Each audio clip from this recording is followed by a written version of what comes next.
Esta é a lei de sempre. As leis de Deus chegaram até nós por intermédio de Moisés, mas a verdade da compreensão das leis foi dada por Jesus.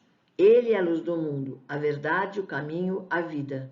Jesus combateu pacificamente todas as violências oficiais do judaísmo, renovando a lei antiga com a doutrina do esclarecimento, da tolerância e do perdão. Espalhou as mais claras visões da vida imortal, ensinando às criaturas terrestres que existe algo superior às pátrias, às bandeiras, ao sangue e às leis humanas. Sua palavra foi profunda, enérgica e misericordiosa. Corrigiu todas as filosofias e aclarou o caminho das ciências. Jesus veio lembrar, trabalhar, ensinar e impor o cumprimento da lei. Veio para nos ensinar como podemos fazer para que nos nossos dias possamos utilizar as leis de acordo com a vontade do Pai e resumiu tudo, dando o verdadeiro sentido, adaptando a lei ao grau de desenvolvimento da humanidade da época. Quando Jesus disse, porque em verdade vos digo que o céu e a terra não passarão até que se cumpra tudo quanto está na lei até o último J e o último ponto. Por essas palavras, Jesus quis dizer, se necessário que a lei de Deus tivesse cumprimento integral, fosse praticada na terra inteira em toda a sua pureza, com todas as suas ampliações e consequências. Jesus não veio destruir a lei. Não penseis que eu tenha vindo destruir a lei ou os profetas. Não os vim destruir, mas cumpri-los. Mateus. Jesus veio cumpri-la, desenvolvê-la, dar-lhe o verdadeiro sentido, adaptá-la ao grau de adiantamento dos homens. Ouviste o que foi dito, olho por olho e dente por dente. Eu, porém, vos digo, não resistais ao homem mau, antes àquele que te fere na face direita, oferece-lhe também a esquerda. Mateus. Ouviste o que foi dito, amarás o teu próximo e odiarás o teu inimigo. Eu, porém, vos digo, amai os vossos inimigos e orai pelos que vos perseguem. Mateus. Quanto às leis de Moisés, Jesus modificou profundamente. Combateu o abuso das práticas exteriores e as falsas interpretações. Quando deres esmola, não te ponhas a trombetear em público, como fazem os hipócritas nas sinagogas e nas ruas, com o propósito de serem glorificados pelos homens. Em verdade vos digo, já receberam a sua recompensa. Mateus.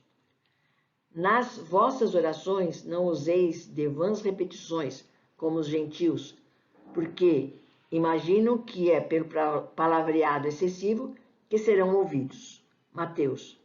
Base da sua doutrina foi e ainda é amar a Deus sobre todas as coisas e ao próximo como a si mesmo. Entretanto, Jesus não disse tudo, limitando-se a lançar o germe de verdades que, segundo ele próprio declarou, ainda não podiam ser compreendidas. Falou de tudo, mas em termos mais ou menos implícitos. Para ser apreendido, o sentido oculto das palavras do Cristo, se fazia necessário que novas ideias e novos conhecimentos lhes trouxessem a chave indispensável. Ideias que, porém, não podiam surgir antes que o espírito humano houvesse alcançado certo grau de madureza. A ciência tinha que contribuir para o aparecimento e o desenvolvimento de tais conceitos. O homem ainda não tinha condições de compreender muita coisa. Por isso mesmo, ele falou em geral, por parábolas e metáforas. Todavia, prometeu-nos que mais tarde nos enviaria um Consolador, a terceira revelação, que recordaria tudo o que ele dissera e ampliando o nosso conhecimento. Esse Consolador é o Espiritismo, dirigida por Jesus e elaborada por uma pleiade de espíritos superiores. O Espiritismo veio trazer-nos como acréscimo a fé raciocinada, a lógica, sem parábolas e sem metáforas. Importava, pois, dar à ciência tempo para progredir. O Espiritismo é a ciência nova que vem revelar aos homens. Entretanto, Jesus não disse tudo, limitando-se a lançar o germe de verdades que, segundo ele próprio declarou, ainda não podiam ser compreendidas. Falou de tudo, mas em termos mais ou menos implícitos. Para ser apreendido, o sentido oculto das palavras do Cristo, se fazia necessário que novas ideias e novos conhecimentos lhes trouxessem a chave indispensável. Ideias que, porém, não podiam surgir antes que o espírito humano houvesse alcançado certo grau de madureza. A ciência tinha que contribuir para o aparecimento e o desenvolvimento de tais conceitos. O homem ainda não tinha condições de compreender muita coisa. Por isso mesmo, ele falou em geral, por parábolas e metáforas. Todavia, prometeu-nos que, mais tarde, nos enviaria um Consolador, a terceira revelação, que recordaria tudo o que ele dissera e ampliando o nosso conhecimento. Esse Consolador é o Espiritismo, dirigida por Jesus e elaborada por uma pleiade de espíritos superiores. O Espiritismo veio trazer-nos como acréscimo a fé raciocinada, a lógica, sem parábolas e sem metáforas. Importava, pois, dar à ciência tempo para progredir. O Espiritismo é a ciência nova que vem revelar aos homens. Suas palavras não eram de um conquistador, e sim de um homem sereno que falava sobre fraternidade e paz. Revelou um Deus eterno, justo e bom, de infinita misericórdia para com todos os seus filhos. O seu evangelho, o seu exemplo, as suas parábolas, a sua lição, permanece até hoje, depois de mais de 2000 anos. É no coração dos humildes e aflitos que encontramos a divina palavra. Para lembrar mais um pouco sobre a influência de Jesus em todos os corações sofredores da terra, temos um episódio do monge de Manilha, que, acusado de tramar a liberdade de sua pátria contra o jugo dos espanhóis, é condenado à morte e conduzido a cadafalso. No instante do suplício, soluça desesperadamente o mísero condenado. Como, pois, será possível que eu morra assim inocente? Onde está a justiça? Que fiz eu para merecer tão horrendo suplício? Mas um companheiro corre ao seu encontro e murmura-lhe aos ouvidos: Jesus também era inocente. Passa então pelos olhos da vítima um clarão de misteriosa beleza.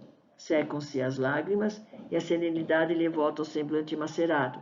E quando o carrasco lhe pede perdão, antes de apertar o parafuso sinistro, eis que responde resignado: meu filho, não só te perdoo, como ainda te peço cumpras o teu dever.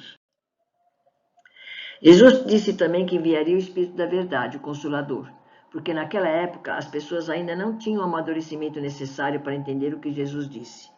Nas palavras, os que têm ouvido de ouvir ouça, que Jesus tão frequentemente repetia, exprimem claramente que nem todos estavam em condições de compreender certas verdades. Era preciso dar tempo à ciência para progredir. No século XIX, no dia 3 de outubro de 1804, nasceu Hippolyte Léon Denis Rivail, um grande estudioso, um intelectual e educador com uma brilhante formação moral que adotou o nome de Allan Kardec. Ele conseguiu codificar as leis de amor, os ensinamentos de Jesus, através da terceira revelação, que é o Espiritismo. Isso foi feito através de vários médiuns em todos os cantos do mundo, que corresponderam com as mesmas respostas às perguntas efetuadas por Kardec e pelos estudiosos da época. O Espiritismo é a chave com auxílio da qual tudo se explica de modo fácil. A personificação das três revelações. Primeira revelação, o Antigo Testamento, Moisés. A segunda revelação, o Novo Testamento, o Cristo. A terceira revelação, o Espiritismo, o conjunto de seres do mundo espiritual. O Espiritismo é fruto do ensino dado, não por um homem, sim pelos Espíritos, que são as vozes do céu. É, de certa maneira, um ser coletivo formado pelo conjunto dos seres do mundo espiritual.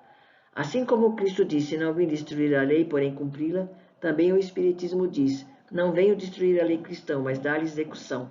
Nada ensina em contrário ao que ensinou o Cristo. Desenvolve e explica em termos claros e para a toda a gente. Aliança da ciência com a religião. Tanto a ciência como a religião têm como princípio Deus. Uma revela as leis do mundo material e a outra revela as leis do mundo moral. O Espiritismo vem cumprir o que foi dito anteriormente, o que o Cristo anunciou, e preparar a realização das coisas futuras. Apenas desenvolve e explica com clareza o que foi dito na época de Jesus sob forma figurada. Cristo disse, eu não vim destruir a lei, mas dar-lhe cumprimento. Da mesma maneira que o Espiritismo diz, eu não venho destruir a lei, mas dar-lhe cumprimento. O Espiritismo não ensina nada que seja contrário aos ensinamentos de Jesus. Apenas desenvolve e explica com clareza o que foi dito na época de Jesus sob forma figurada. Espiritismo, portanto, é o cristianismo redivivo. revelado por Jesus. O que é bom no Espiritismo é que ele não impõe nada a ninguém, apenas procura explicar a existência dos fenômenos com uma lógica. A doutrina mostra que a reencarnação existe para que a vida tenha algum sentido. O Espiritismo nos ensina a ter uma fé raciocinada, nos ensina a colocarmos em prática os ensinamentos de Jesus, amar a Deus sobre todas as coisas e ao próximo como a si mesmo, nos ensina e nos mostra a justiça de Deus de uma maneira lógica, nos dá resposta aos nossos porquês e nos torna responsáveis pelo nosso crescimento. Que faz o ser humano ter conhecimento de onde veio e para onde vai e por que está aqui neste planeta, que nos transmite sempre esperança e fortalece a nossa fé. Todos nós somos iguais, temos as mesmas possibilidades de aprendizado e de crescimento, e a única diferença que nos caracteriza é justamente o empenho que cada um dedica ao seu próprio aprimoramento e os débitos que cada um possui. Às vezes, alguém vem e nos diz: você é iluminado, tuas palavras são cheias de luz, como se fôssemos os escolhidos da realeza espiritual, e a grande verdade é que somos os grandes devedores perante a consciência eterna e apenas estamos aproveitando a oportunidade misericordiosa que nos foi ofertada.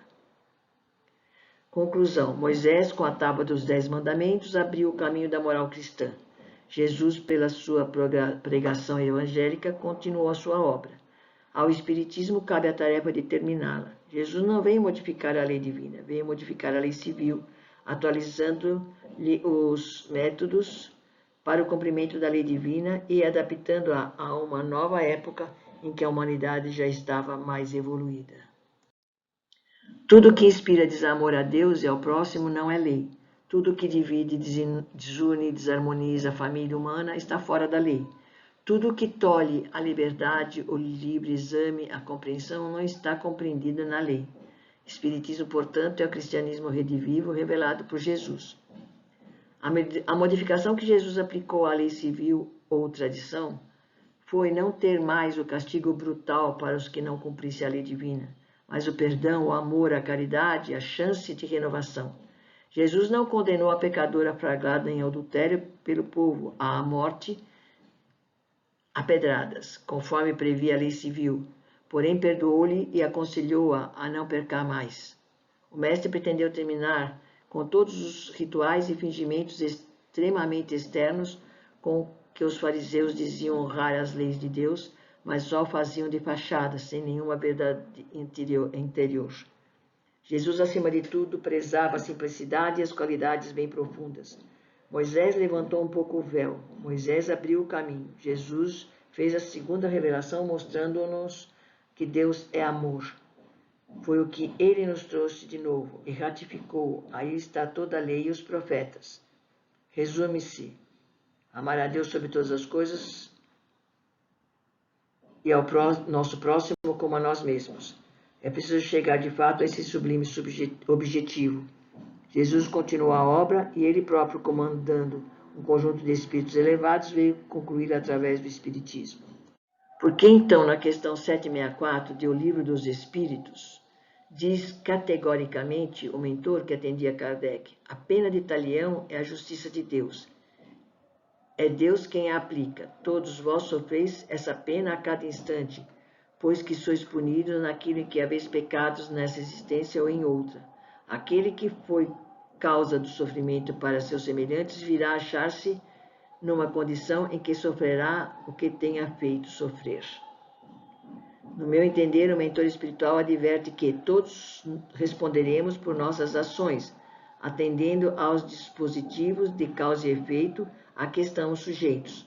Todo mal praticado resulta em males para nós, não por cobrança divina, mas como imposição da própria consciência, não necessariamente da mesma forma, mas na mesma proporção.